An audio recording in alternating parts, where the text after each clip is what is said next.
You are not his first victim. He goes around giving desperate ladies like you demonic rings and then uses them for rituals to get power and wealth. You have only a few days to live on this earth. Pastor Ezekiel's voice boomed through the small living room as sweat poured down his face. His prayer warriors surrounded the bed, their faces grim with concern. Victoria stared at him in horror, her swollen arms now resembling giant purple tubers of yam. The pain had become unbearable, shooting through her body like lightning. Her mother, Mama Victoria, fell to her knees wailing, while her best friend Amara covered her mouth in shock. But, he loved me, Victoria whispered, tears streaming down her face. He promised to marry me. The devil also makes promises, Pastor Ezekiel replied grimly, his prayer warriors forming a tighter circle around her bed. But his promises lead only to destruction. Victoria looked down at her grotesquely swollen arms, then at the glittering diamond ring sitting innocently on the bedside table. How had it come to this? How had her dream of love and marriage turned into this nightmare? Many years ago, Victoria had always been the prettiest girl in her neighborhood in Lagos, with skin like polished mahogany and a smile that could light up the darkest room. She turned heads wherever she went. Her eyes, large and expressive, seemed to contain all the joy and warmth in the world. Growing up in a modest home, she was raised by her hardworking mother after her father abandoned them when Victoria was just 3 years old. The absence of a father figure created a hole in Victoria's heart that grew larger with each passing year. She watched enviously as her friends were picked up from school by their fathers, attended father-daughter dances, and received fatherly advice and protection. The pain of this absence shaped her in ways she didn't fully understand. "Why doesn't my father want me, Mama?" she had asked one night when she was 7, tears streaming down her face after watching her friend Rebecca leave school hand in hand with her father. "Some men are not ready to be fathers, my child," her mother had replied, stroking her hair. "But that doesn't mean you are not worthy of love." But Victoria didn't believe that. In her young mind, she decided that her father had left because there was something wrong with their family, something missing. She made a solemn vow to herself she would marry early and never subject her children to the pain of growing up without a father. She would create the perfect family she never had. From a young age, Victoria was obsessed with weddings. In their local church, she was always selected as the little bride for mock wedding ceremonies. Her wardrobe was filled with little bride gowns of different shapes and sizes. Nothing made her happier than walking down the aisle with the couple, holding the bride's train, and imagining her own wedding day. "See our little bride," the church members would exclaim. "Victoria will make a beautiful bride one day." She would beam with pride, savoring their compliments and storing them away like precious gems. These moments reinforced her belief that her ultimate destiny was to be a wife. As Victoria grew into a young woman, this fascination only intensified. She lived for weddings. Whether invited or not, she would be there, dressed to impress. If there was a soebi, matching fabric for celebration attendees, she would buy it, even if it meant spending her entire month's salary and going hungry for days afterward. "Victoria, you cannot keep doing this," Amara would scold her, watching as her friend counted out the last of her money to pay for yet another elaborate outfit. "You spent your rent money on another aswebi. What will you eat this month?" "Don't worry," Victoria would reply with a dismissive wave. "I will manage. Besides, you never know who I might meet at this wedding. Maybe my future husband." Her wardrobe was now filled with bridesmaid dresses of every color imaginable: emerald green, royal blue, sunshine yellow, deep purple, fiery red.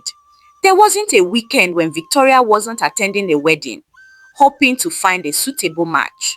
She knew every wedding venue in Lagos by heart and had memorized the standard program of events so well she could predict exactly when the couple would cut the cake or when the bride would throw her bouquet.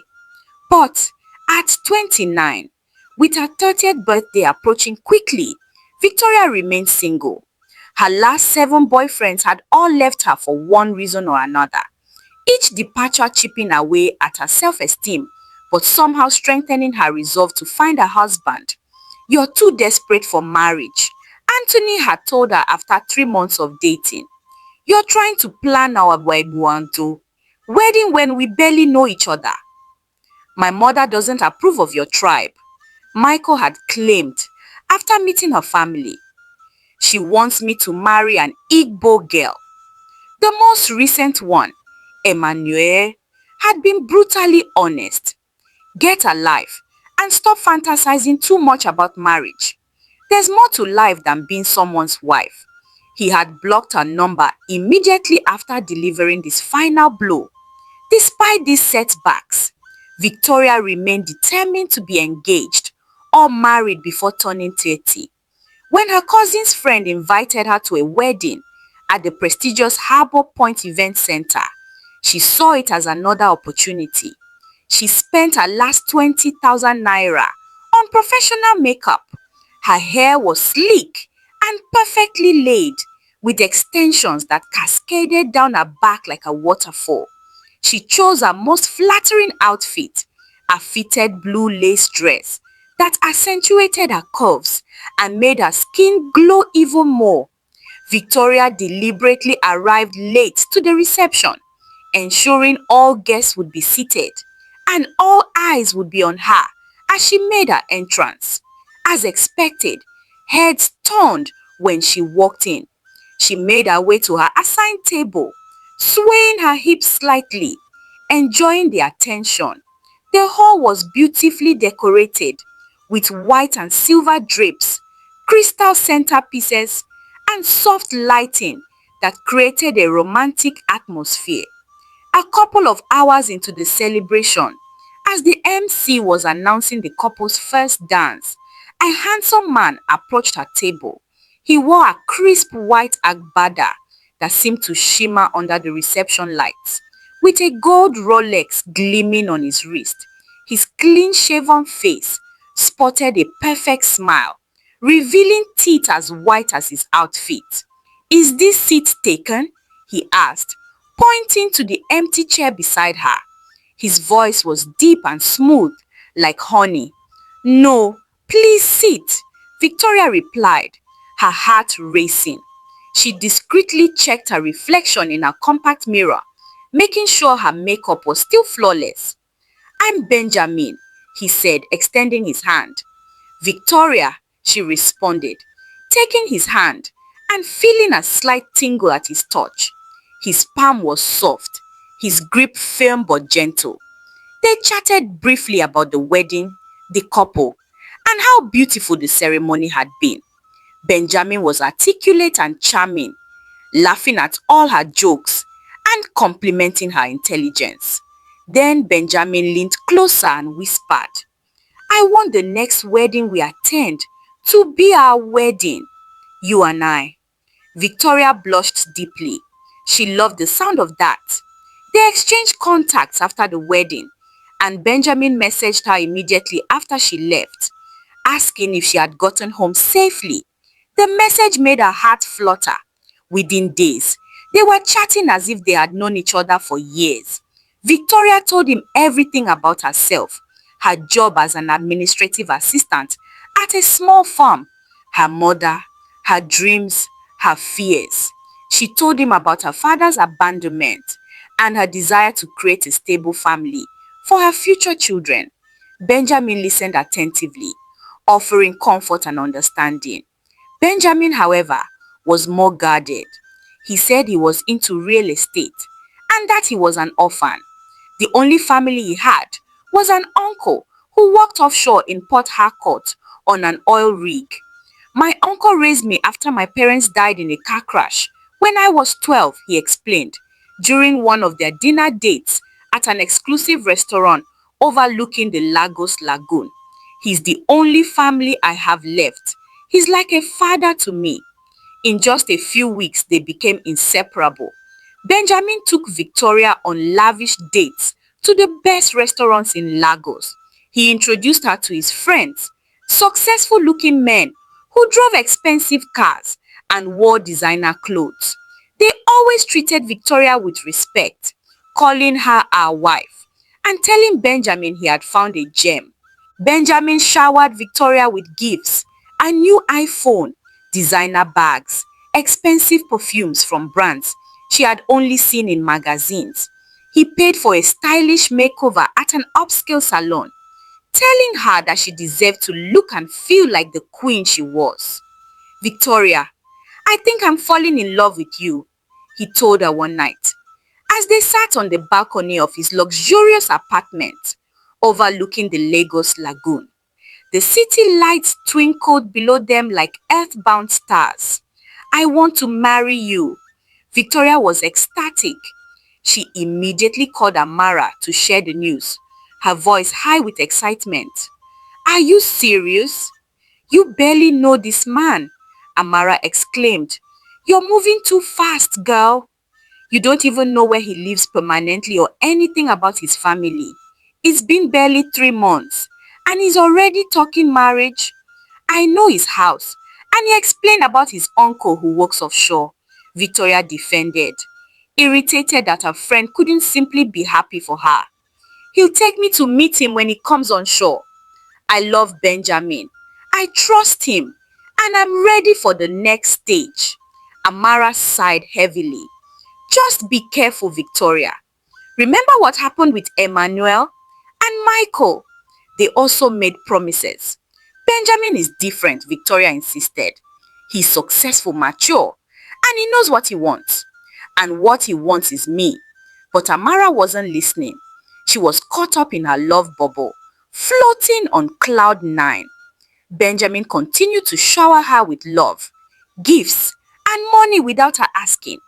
He paid her rent when it was due, and even gave her money to send to her mother, who had fallen ill with high blood pressure. "You don't need to do this," Victoria protested weakly when he handed her an envelope full of cash for her mother's medication. "Your family is my family now," Benjamin replied, kissing her forehead. "Let me take care of you both." Then, one Thursday evening, Benjamin called her. "Get ready for this weekend. Wear something nice. We're going out. I have a surprise for you."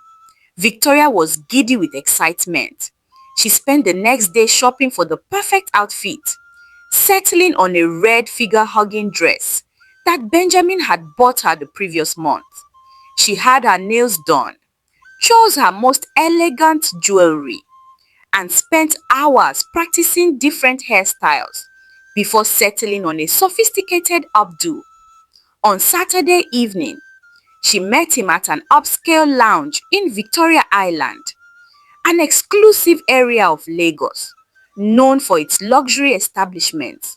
Her heart pounded with anticipation as she stepped out of the taxi. When she arrived, the hall was decorated with rose petals and balloons. There were flowers and scented candles everywhere, creating a romantic, dreamy atmosphere. Benjamin and his friends were seated at a large table arranged with food and drinks. When he saw her, his face lit up. He crossed the room in long strides, took her hand, and led her to the table. He helped her to her seat and made sure she was comfortable, ordering her favorite champagne without asking. After they had eaten and the live band had played a few songs, Benjamin stood up and clinked his glass with a silver spoon. The music stopped, and all eyes turned to him. Victoria's heart began to race. Could this be? "I have an announcement to make," he said, his voice clear and confident. He turned to Victoria, took her hand, and went down on one knee. The room erupted in cheers and gasps. Victoria's heart pounded so hard she thought it might burst through her chest. This was it, the moment she had dreamed of since she was a little girl. "Victoria," Benjamin began, "from the moment I saw you walk into that wedding reception, I knew you were the one for me. Your beauty captivated me, but your heart has enchanted me. Will you do me the honor of becoming my wife?" He pulled out a velvet box and opened it to reveal a massive diamond ring that sparkled under the lounge lights. It was bigger and more beautiful than any ring Victoria had ever seen, even in the fancy weddings she had attended. "Yes," Victoria exclaimed without hesitation. "Yes, I will marry you." Benjamin slipped the ring onto her finger. It fit perfectly, as if it had been made specifically for her. The crowd cheered as he stood and kissed her. Victoria felt like she was floating, her dreams finally coming true. They danced and celebrated late into the night. Victoria had never been happier. This was everything she had ever dreamed of. A handsome, wealthy man who loved her and wanted to marry her. She could already imagine their wedding day, the beautiful children they would have, the perfect family they would create. As the celebration continued, Benjamin's phone rang. He excused himself to take the call outside. When he returned, his face had changed. The joy was replaced with worry, his brow furrowed with concern. "What's wrong?" Victoria asked, touching his arm, immediately concerned. "It's my uncle," Benjamin replied, his voice tight with concern.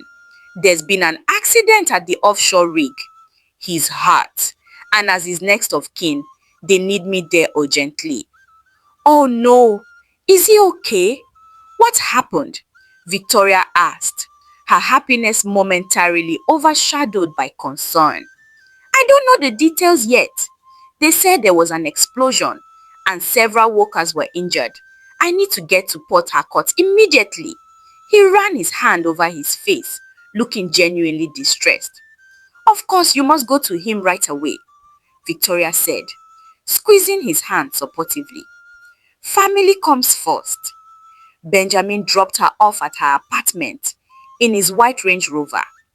"I'll take the next flight to Port Harcourt," he said, kissing her goodbye. "I'll call you when I land, baby. I love you."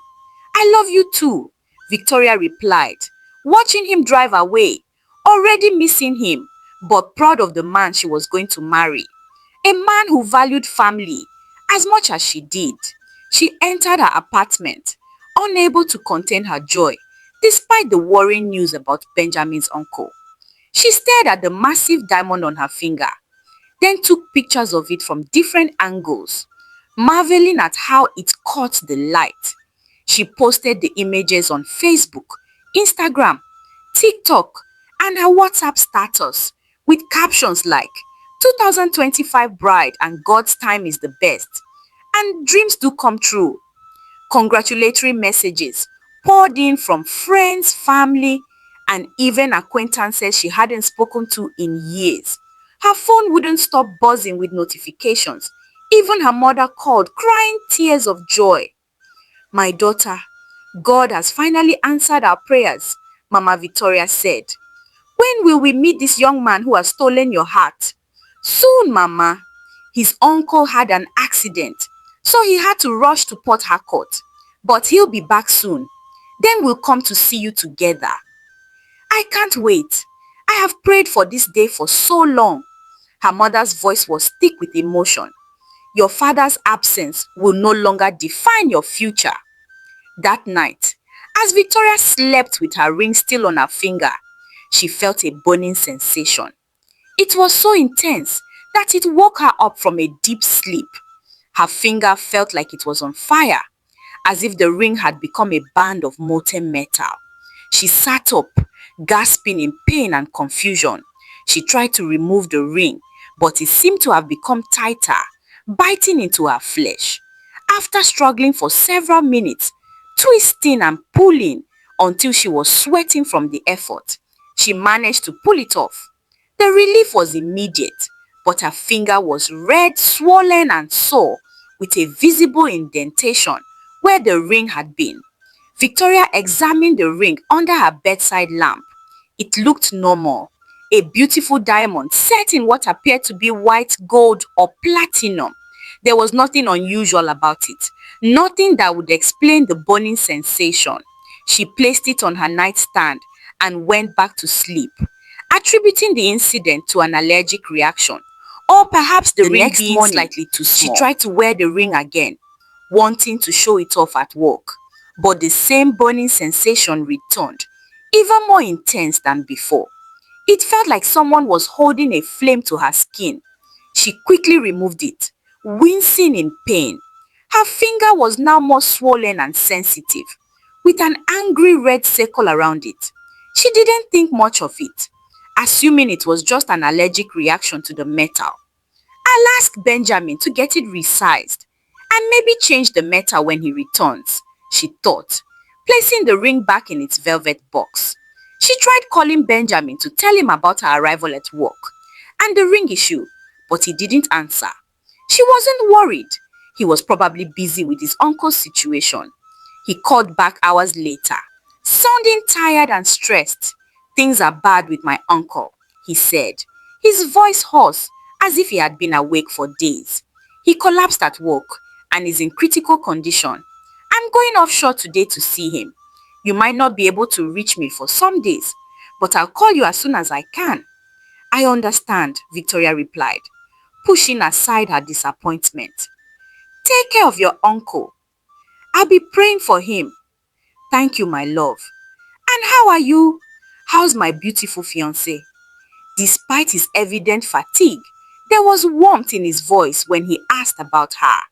Victoria hesitated, not wanting to worry him with something as trivial as a ring issue when his uncle was fighting for his life. "I'm fine."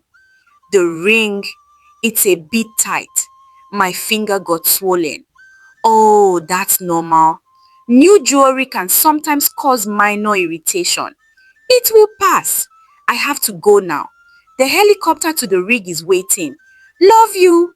Before she could respond, he had hung up, leaving Victoria staring at her phone, already missing him but understanding the urgency of his situation.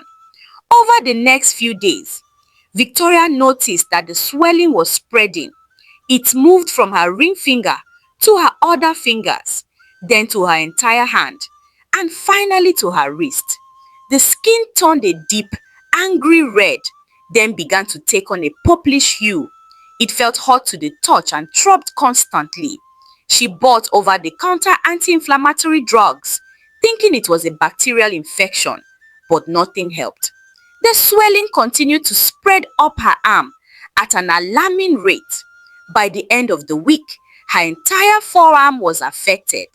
She couldn't reach Benjamin. His phone would ring, but he never answered. She sent messages that were delivered, but never read. She tried not to worry, reminding herself that he had said he might be out of reach while offshore. 2 weeks after the engagement, her entire left arm had swollen to an alarming size, resembling a tuber of yam. The skin was stretched tight, shiny and purple. The pain was excruciating, a constant burning that kept her awake at night and made it difficult to function during the day. Victoria finally went to the hospital. The doctor examined her, his face growing increasingly perplexed as he poked and prodded her swollen arm. He ordered a battery of tests, blood work, ultrasound, x-rays, but found nothing physically wrong. "All your tests came back normal," the doctor told her, looking mystified. "There's no infection, no blockage, nothing that would explain this swelling. Have you tried any traditional remedies or come in contact with any unusual substances?" Victoria thought about the ring, but didn't mention it. Something held her back, perhaps embarrassment, perhaps a reluctance to connect her beautiful engagement ring with this horrifying condition. "No, nothing unusual." The doctor prescribed stronger anti-inflammatory medication and suggested she see a specialist if the condition didn't improve, but the medications had no effect. The swelling continued to spread, moving up to her shoulder.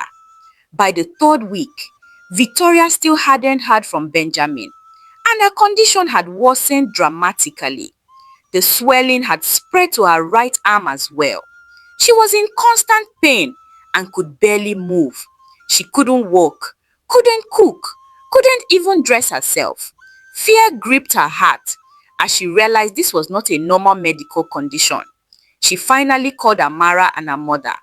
When they arrived at her apartment, they found Victoria lying on her bed, unable to get up. Her arms were grotesquely swollen, purple, and hot to the touch. She was crying in pain, her face streaked with tears and contorted in agony. "My child, what happened to you?" Mama Victoria cried out, rushing to her daughter's side. The older woman's face was pale with shock. Between sobs, Victoria explained how it all started on the night of her engagement and how she hadn't heard from Benjamin since he left for Port Harcourt. Amara and Mama Victoria exchanged worried glances, a silent communication passing between them. "Something is not right," Amara said, her voice tight with concern. "Let me try to find his friends." "Do you have their contacts?" Victoria shook her head, wincing as a fresh wave of pain shot through her arms. "No, but I know where they live. Benjamin took me to their houses a few times for dinners and parties." Amara took down the addresses, and she and Mama Victoria set out to investigate. They visited each location, upscale houses in exclusive neighborhoods of Lagos. At each address, they were told the same thing. The properties were short-let apartments, rented for a month or two, and the tenants had left when their leases expired. They paid in cash, 6 months in advance, one property manager told them. Left about 3 weeks ago, didn't leave a forwarding address. They went to Benjamin's luxurious apartment next, the one with the stunning view of the lagoon. The security guard informed them that the apartment had been rented as a short let as well. "The gentleman left 3 weeks ago," he said, consulting his logbook. "Paid in full for 6 months, but left after 3. Didn't ask for a refund or anything. Just said he had a business opportunity abroad and had to leave immediately." "What about his car?" "A white Range Rover?" Amara asked, her heart sinking. "That was rented too," the guard replied, looking slightly embarrassed, as if he had been complicit in a deception. "The rental company came to collect it last week. He had it on a monthly contract." Fear gripped both women as they realized the implications. They checked Benjamin's Instagram account, which Victoria had shown them many times, but it had completely disappeared, as if it had never existed. His WhatsApp profile was gone too, and calls to his number now went straight to a message saying the number was no longer in service. They returned to Victoria's apartment with the grim news. Victoria was in shock. "It can't be," she whispered, her voice barely audible. "He loved me. He wanted to marry me. This has to be a mistake." But deep down she knew the man she had fallen in love with, the man who had promised her the future she had always dreamed of, didn't exist. He was a carefully crafted illusion, a trap she had walked into with her eyes wide open. Her condition deteriorated rapidly. By now, both her arms were severely swollen, and the swelling had started to spread to her shoulders and chest. She couldn't move, or eat, or sleep. She excreted and urinated on herself because she was completely bedridden. The pain was constant and unbearable, like fire running through her veins. Mama Victoria brought traditional herbs and concoctions from the village. Desperate to save her daughter, she bathed Victoria with special water infused with herbs, fed her bitter mixtures, and placed poultices on her swollen arms. But nothing worked. Every day, Victoria grew weaker, and the swelling spread further. In desperation, Amara invited her pastor from church, a man known for his spiritual powers and insight. Pastor Ezekiel arrived with his prayer warriors, and after seeing Victoria's condition, he prayed fervently, anointing her with oil and speaking in tongues. Then came his shocking revelation. You are not his first victim. He goes around giving desperate ladies like you demonic rings and then uses them for rituals to get power and wealth. You have only a few days to live on this earth. Victoria's world crashed around her. The man she had loved, the man she had trusted with her heart and dreams, was nothing but a ritualist who had used her for his evil purposes. What can we do, Pastor? Mama Victoria wailed, clutching at the pastor's robes. Please save my daughter. She is all I have in this world. Pastor Ezekiel looked at Victoria with compassion, his eyes softening as he took in her suffering. We must break the covenant. Where is the ring? Victoria pointed weakly to her bedside drawer. Amara retrieved the velvet box containing the diamond ring, now seeming sinister rather than beautiful. Pastor Ezekiel refused to touch it. Instead, he instructed them to place it on a metal tray. He sprinkled holy water on it and began to pray in tongues, his voice rising and falling in an otherworldly cadence. The prayer warriors joined in, creating a powerful chorus of spiritual warfare that filled the small apartment. After an hour of intense prayer, Pastor Ezekiel turned to Victoria. It is not a sin to be single, he said firmly, his voice kind but resolute. When it's time, the good Lord will make it happen. Get busy and productive while you wait. He advised her to get rid of all the gifts and items Benjamin had given her and to move out of the apartment. Live within your means, child, so you don't end up doing what you are not supposed to do just to belong. Move back in with your mother and start over. That same day, they built a small fire outside the apartment building and burnt the ring, the dresses, and all items Victoria had received from Benjamin. They threw the ashes into the nearest gutter, symbolically washing away his evil influence from their lives. Victoria packed her remaining belongings, which were just a few clothes and personal items from before she met Benjamin.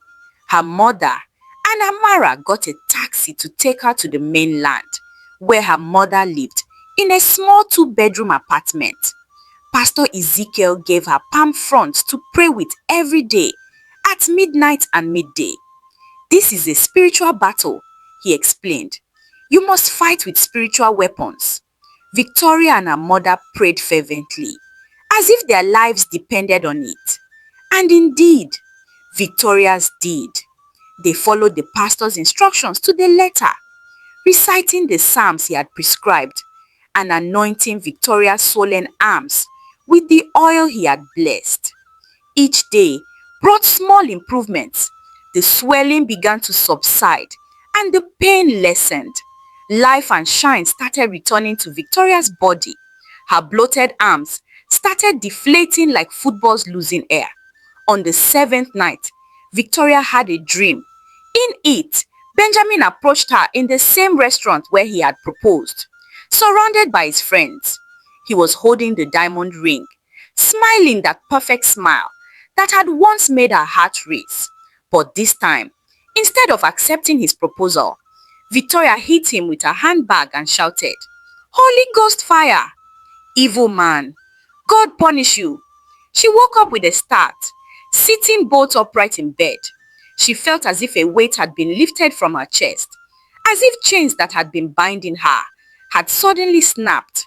She breathed deeply, like a freed animal tasting freedom for the first time. She prayed that night and went back to sleep peacefully. By the next morning, her arms had returned to normal. The swelling was gone. The pain vanished. She was free from Benjamin's evil covenant. In the weeks that followed, Victoria underwent a transformation.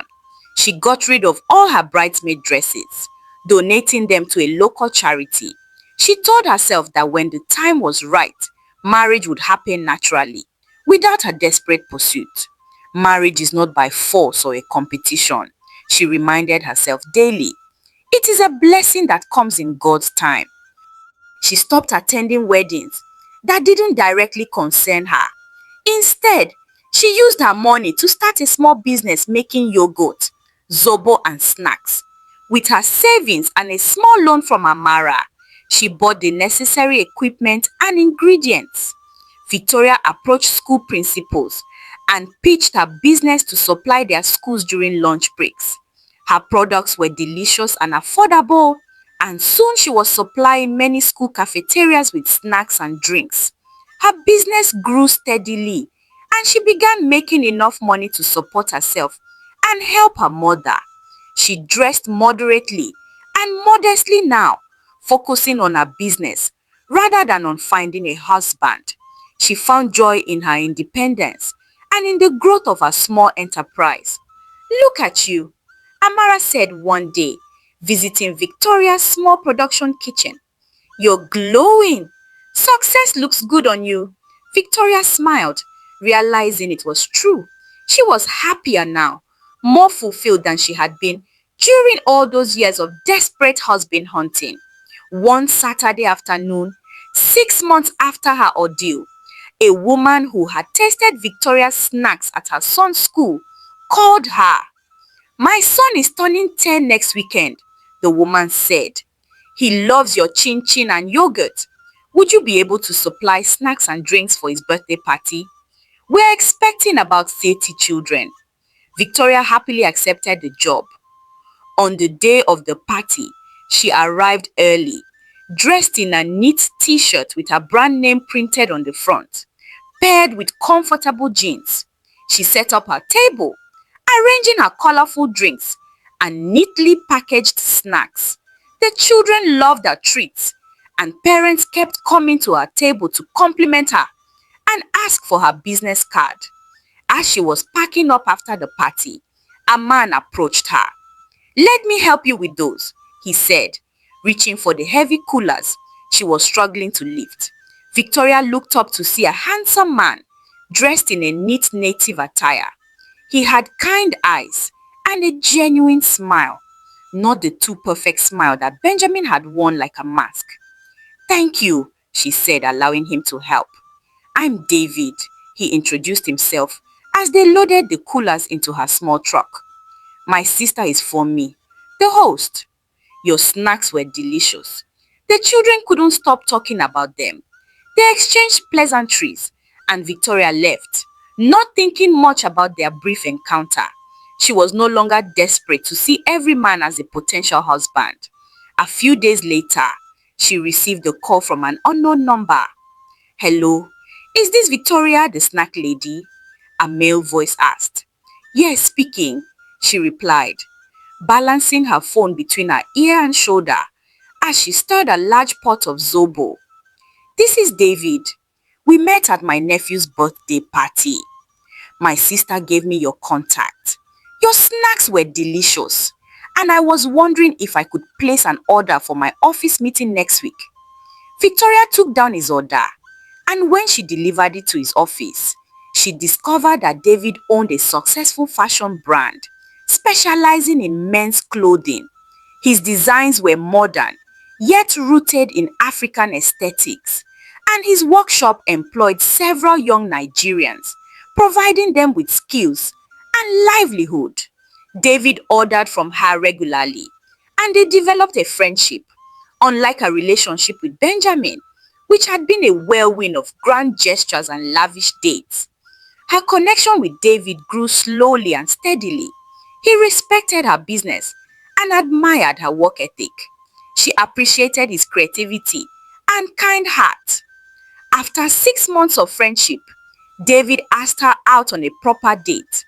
Victoria hesitated, the memory of Benjamin still fresh in her mind. The scars on her arms had faded, but the emotional wounds were still healing. "I understand if you're not ready," David said gently, noting her hesitation. "I I just want you to know that I admire you, not just for your beauty, but for your strength and determination. Something about his sincerity touched Victoria's heart. She agreed to the date, but with one condition. Let's take things slow. David nodded. As slow as you need. We have all the time in the world. Their relationship developed naturally, without pressure or unrealistic expectations. David introduced Victoria to his family, his parents, who lived in Ibadan, his 3 sisters, and his numerous cousins. There was no mystery, no secrecy. Victoria was welcomed into their lives with open arms. Victoria introduced him to her mother, who approved of him immediately. This one has clean eyes, Mama Victoria said after meeting David. Not like that devil who almost killed you. A year into their relationship, David proposed to Victoria. It wasn't a grand event with an audience and elaborate decorations. It was just the two of them, sitting on the balcony of his modest but comfortable apartment. I don't have a diamond ring, he said, presenting her with a simple gold band. But I promise you a lifetime of honesty, respect and love. Victoria looked at the simple ring, then at David's earnest face. She thought about how far she had come, how much she had learned, and how different this love was from what she had experienced before. Yes, she said, tears of joy streaming down her face. I will marry you. They were married 6 months later, in a modest ceremony, attended by family and close friends. Victoria wore a beautiful but simple white dress that she had designed herself. There was no excessive display of wealth, no desperate attempt to impress anyone. As they exchanged vows, Victoria silently thanked God for giving her a second chance at love and life. She had learned valuable lessons through her ordeal. That marriage would come in God's time, that living within one's means was a form of freedom, and that true love was built on honesty, respect, and shared values, not on grand gestures and material possessions. Years later, as Victoria watched her children playing in the yard of their comfortable home, with David tending to his vegetable garden, she marveled at how her life had turned out. Her business had grown into a successful catering company, and David's fashion brand had expanded internationally. They had built their success slowly and steadily, supporting each other through challenges and celebrating each milestone together. It wasn't the fairy tale she had once desperately sought, but it was real, sustainable, and infinitely more satisfying.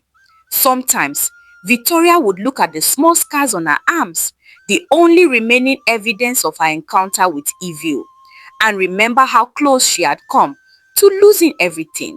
It served as a reminder of her journey and the valuable lessons she had learned along the way. No regrets, she would whisper to herself. Only gratitude for lessons learned and blessings received. And in those moments, Victoria knew that her desperate pursuit of marriage had nearly cost her her life, but it had also led her to discover her true strength, her purpose, and eventually her true love. The covenant ring had been meant to destroy her, but in breaking free from its curse, she had found a covenant far more powerful, the covenant of self-love, purpose, and patience. This was the true foundation upon which lasting happiness could be built. Thank you for watching this story. What do you think of this story? Let me know of your thoughts. Until I bring another intriguing story your way again. Bye for now.